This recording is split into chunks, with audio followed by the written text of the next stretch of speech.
5, 4, 3, 2, 1. Happy New Year! Woo!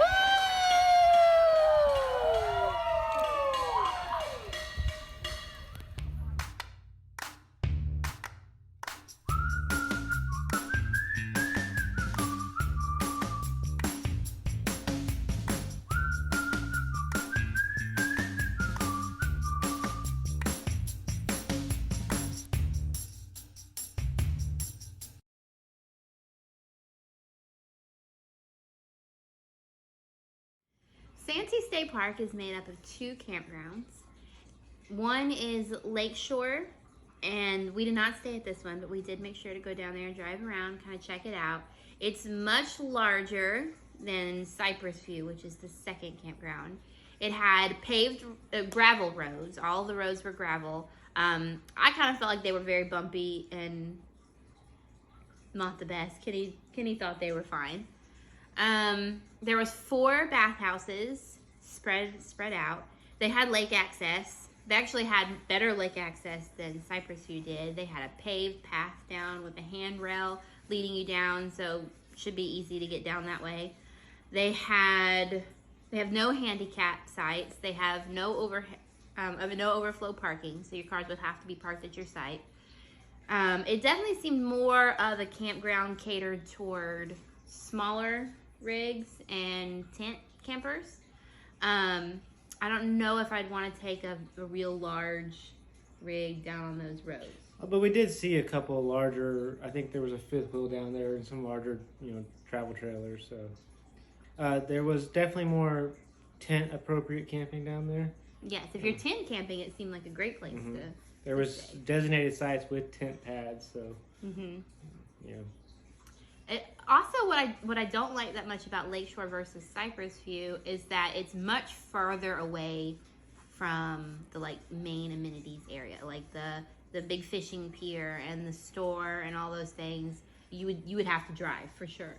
And Cypress View was right next to it. We walked to the store one day, so that was another downside versus the other. So the second campground was Cypress View. That's where we stayed. I definitely prefer that one versus the other, so it was a happy coincidence that we got that one. However, it is much smaller, way fewer campsites than Lakeshore. All the roads there is paved. It's all set out into this figure 8, and was great to ride your bike on. It was pretty flat area, and we took my bike and Bryson's bike, and we did a couple laps around. We had fun doing that. Yeah, Lakeshore definitely wasn't flat. Cypress was very flat, easy to ride a bike on, walk around. Yeah, I don't think you'd really be able to ride your bike unless you have a mountain bike. A cruiser bike like mine that can't go uphill at all would not do well at Lakeshore. Right. They had 2 bathhouses, and we ended up using both because our campsite was in the middle between them. I don't like though that you had to go through other campsites to get to the bathhouse. There was no direct path to how to get there, so that was not the best. There is lake access again, which the path to the lake was actually right beside our campsite. We had 2 handicap spots, and they had the overflow parking. Lakeshore had no handicap spots. So there were some sites at Cypress View that we thought were better than the others, and that's based off of privacy and the fact that they were right there at the lake, so you had this kind of lake view through the trees. And that was site 41 was the one we liked the most, 39, which is the site we stayed at, and then there was also 43, 45, and 47. So the state park is on Lake Marion, which is the largest lake in South Carolina. The park has 2 boat ramps. One's right there by Cypress View Campground, and it looked pretty nice. Had a lot of parking around it as far as we could see. A lot of boat parking. Yeah, a lot of where you could good park trailer parking for your boat, yeah. And then it was right there next to the store too, so if you needed to get bait, tackle, whatever, snacks. The second boat ramp is between Lakeshore Campground and the day use area. So if you're staying at Lakeshore or if you're using the big day use area, you'd probably use that second boat ramp. So there are 5 smaller walking trails scattered all throughout the park. They range between like 1/3 of a mile to 3/4 of a mile. We only got to walk one of them, which was the Sinkhole Trail. It seemed like a really good trail. There was, through the woods. It was a nice nature walk. So I would say the other ones probably are pretty decent too, and they're all really short. So just an easy, quick walk. There is one, however, that is real long. It was 7.5 miles, and they had this put on their map as a walking/biking trail. We saw a couple of cars parked at the head of that with mountain bikes, so it kind of seemed like it might be a mountain bike trail. So the state park does have a general store. It's right there by the boat ramp near Cypress View. It was a pretty nice little general store. It's right on the water. They have some basic groceries and snacks and tackle souvenirs like stuff. I got a shirt and a hat, and Heather got a shirt. I always get a long sleeve shirt wherever we go. I try to, and they had them. Bryson got some toys because he always does that. And we made pancakes one morning, and we forgot our syrup. And since we were at Cypress View, it was super quick. It just go right over, grab some syrup, and come back. So it was nice. Yep. As I say, if you stayed at Lakeshore, it wouldn't be quite as easy to do that because the store is a good bit farther away. Yeah. As far as like the surrounding area, there really wasn't a whole lot of good stores. There was I forgot what grocery we went to. Went to a Food Lion. What was it? A Food Lion? Or was it an IGA?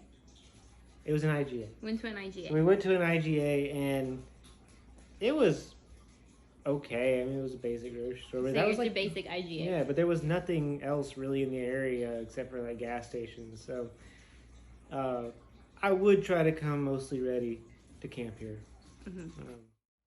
There are 3 playgrounds throughout the park. One of them was right across the road from the Cypress View campground, and right there near the general store and the fishing pier, kind of right there and everything. The second one is over by the cabins, and the third one was in the day use area.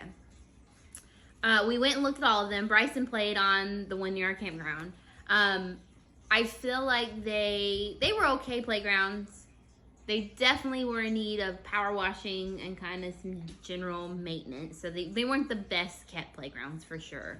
The one in the day use area looked like it was probably the best kept of the 3. But we have a feeling that might just be because it's not in a tree area. So I don't really know if they actually keep up with it better or if it's just because it's where it's located. But Bryson had no complaints. There are 2 tennis courts at the state park. However, they were both in a state of disrepair. Complete disarray. Yeah. There was one of them didn't even have a net, and they were both pretty.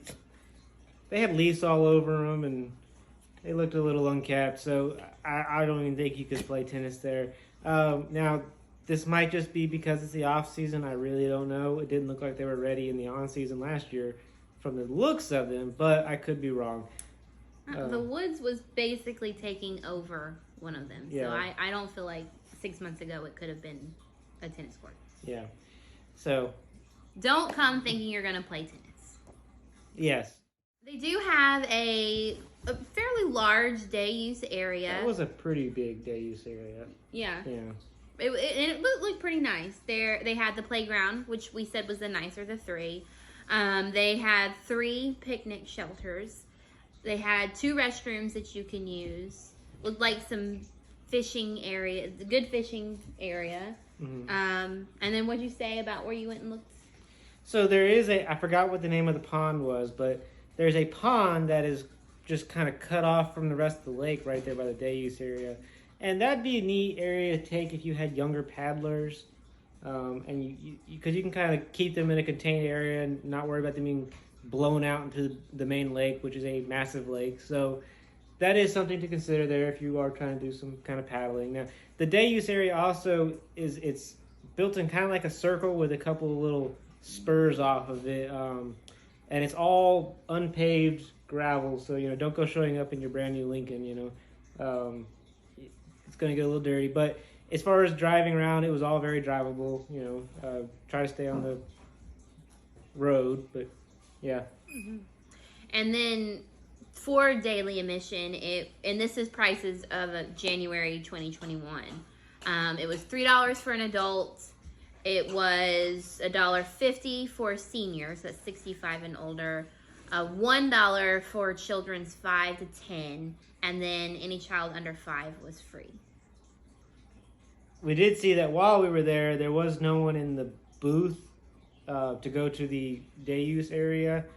No one was collecting admission. It was all kind of on the honor system at the time. That might change during the seasons. I'm pretty sure it does. So just be aware that there is admission and be honorable. Yes, that's how they keep up with these parks.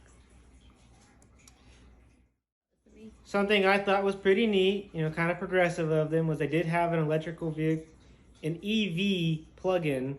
It was right there near the Cypress View side. It was right across from the general store that they have. It was kind of neat to see that.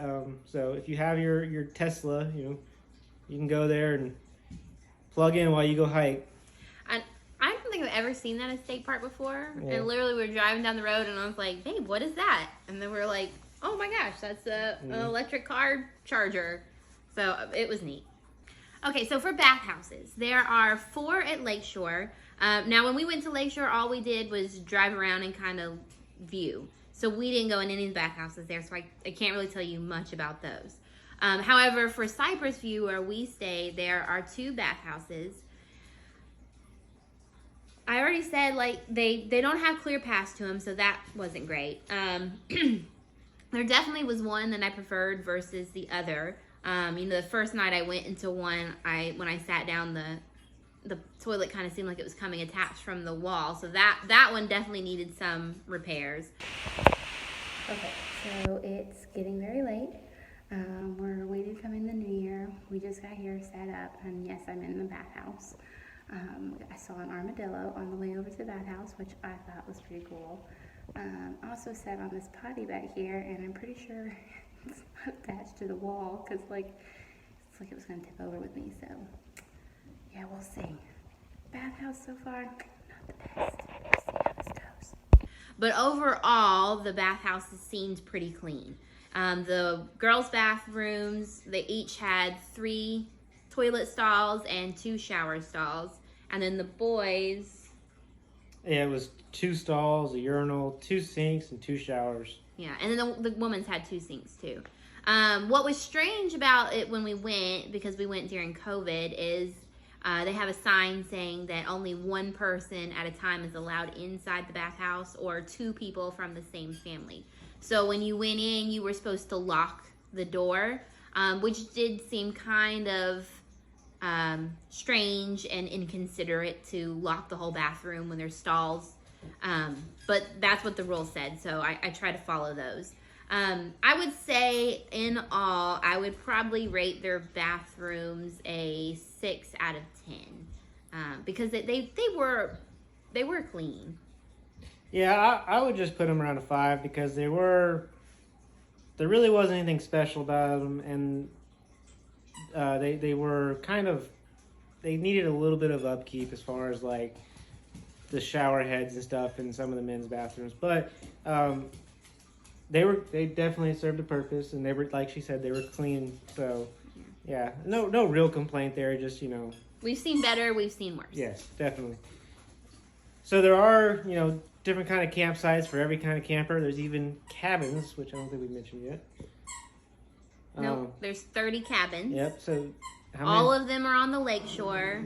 Cabins 1 through 10 are on their own private fishing piers. So the only people who can access those piers are the people staying in those cabins. And then all the rest of them, and there's 30, so there's quite a lot. We drove down there, are all scattered along the bank of the lake. Mm-hmm. I don't remember how many they slept. Some of them were pet friendly. Mm-hmm. I think some are larger than others too. So if you're interested in a cabin, check that out. I don't think the pricing was too bad. I'd have to look at that again. Yeah, we didn't look a whole lot into it because we have a yeah. camper, and we don't do the cabin. But they looked nice. We definitely drove down there to look at them, and they looked nice. And I did talk to the lady at the registration office. She told me that the ones that have the pier, you can keep your boat moored to your dock. So if you're trying to have a neat little fishing weekend, that'd be a cool way to go about it. As far as RV and camper camping, there's 158 sites, and 48 of them have water and electric hookup. All right, so this is campsite 41. And as you can see, they have electric, they've got water. It does not look like they have any kind of sewer hookup, so just electric and water. It is as you can see, hopefully a pull-through site. So you got a straight winding path all the way around where you can pull through. Every side's got picnic table and fire pit. So really basic. But what makes this site awesome is what's in its backyard. It's smushed right up to the lake. Over on the lakeshore side, there were sites specific for tent camping, which in my opinion is nicer if you are going to tent camp. So if you want to tent camp, make sure you look over there. Because they have a designated tent pad. Yes. It's nice and level. And they were kind of more spaced out and, spaced. It did seem like you could find a more private site probably at Lakeshore. Mm-hmm.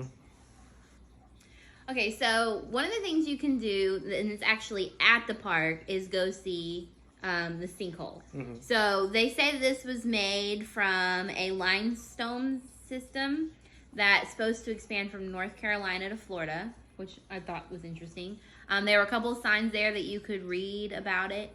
I actually thought it was pretty cool to go see this, large hole in the ground. They had it fenced off so you couldn't get too close and fall in, obviously. And it was right off the road headed towards Lakeshore Campground. And right beside it, you can park. I think there's enough room to park like 2 cars.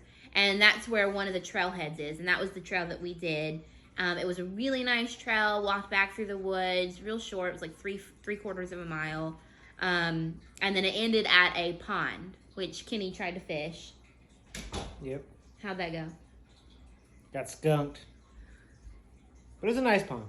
Nice pond. I'm sure in warmer weather there's all sorts of fish in it. Yeah, and it rained the whole time that we were out walking, but we still had a good time. So if you're there, I would definitely go see the sinkhole. I thought it was a neat thing to see. Mm-hmm. So another thing that you can do while you're out there is the Fish and Eagle Wildlife Tour. Now, this is a boat tour through a flooded forest that's called the Stump Hole Swamp, and it's in Lake Marion. They take a 30-person boat out, and you actually board this tour right there in the Santee State Park, real close to where the general store is. And their site says that you can see alligators and wetland birds and all kinds of like wildlife and stuff like that. Once again, it was something that we didn't really have the time to do, but also it was off season, and I don't think they were open. We saw their like kiosks near the store, and every time we went by, it didn't look like they were open. But I mean, it definitely sounds like something that would interest me, that I would like to do. It does seem a little pricey to me. It's $20 for children and $30 for adult. They do have a $2 off discount for military and seniors. So naturally, this is a great place to go if you like to fish. There was, like we said, 2 boat ramps, lots of different areas you could access the beach or the shore. I did think, as far as fishing goes, it was a little bit of a hard time bank fishing, at least where we were at. Right there near our campsite it was beachy, and it was very shallow all the way out. And being that we went in the winter, I had a hard time fishing there. And it rained all weekend. And it rained all weekend. I think it rained a couple days before we got down there. So it was very wet, and the fish just were not excited when we went down there. But I'm sure if you go down there in the warm, and if you have a boat, it's awesome fishing. It looked like a great lake. There's all sorts.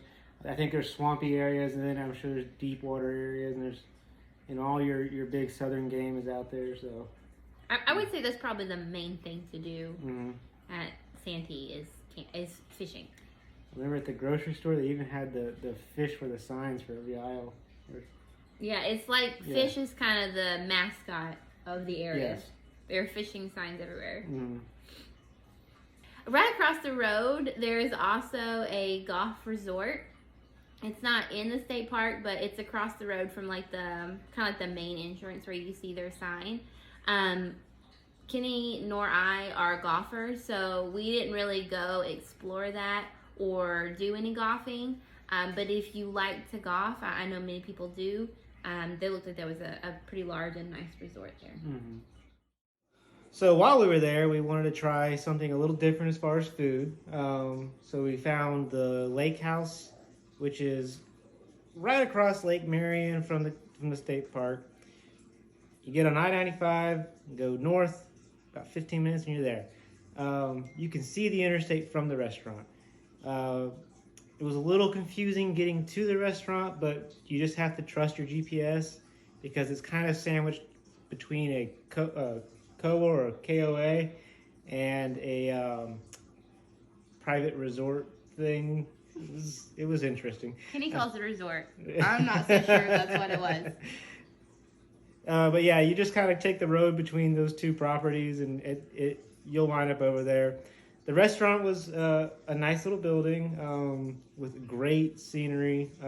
You're looking right at the lake with windows on all the walls, so no matter where you sit, you have a good view. The food was pretty good. It was all right. I really liked the food. I had a crab cake sandwich, and I thought it was absolutely delicious. It had fried green tomatoes on it and a nice hearty crab cake. But it was like a seafood type restaurant, and I love seafood, so it was right up my alley. And I also had this very yummy dessert cocktail that was really good. Forgot what it was called. Yeah. I think it was like a cheesecake. That's right. Martini. It was a cheesecake martini. Yeah. Yeah, it was good. Yeah. They seemed to have a pretty well stocked bar. Yes, the bar did look very well stocked and looked nice. I had a beer. I don't know what it was. I could not hear my waiter. We asked him like 5 yes, times. he spoke real low. I can't hear anyway, and he had a mask on, so I can hear, and I could not tell what he was saying. Communication was rough that night. And they didn't have the beers written down, yes, so you just had to ask them what they had. Mm-hmm. So that was difficult. Yes, but it was a good beer, and I enjoyed it.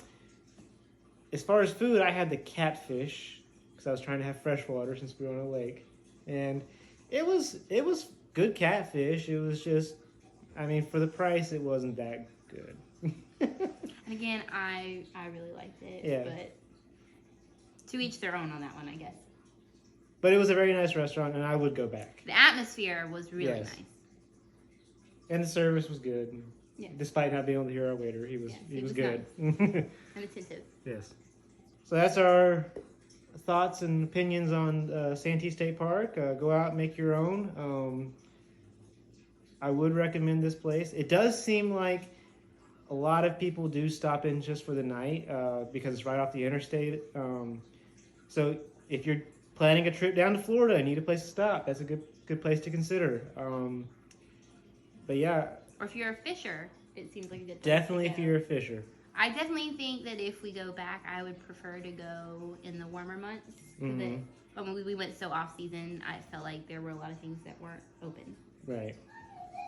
But thank you for watching. If you liked our video, like and subscribe. Mosey on. Mosey on.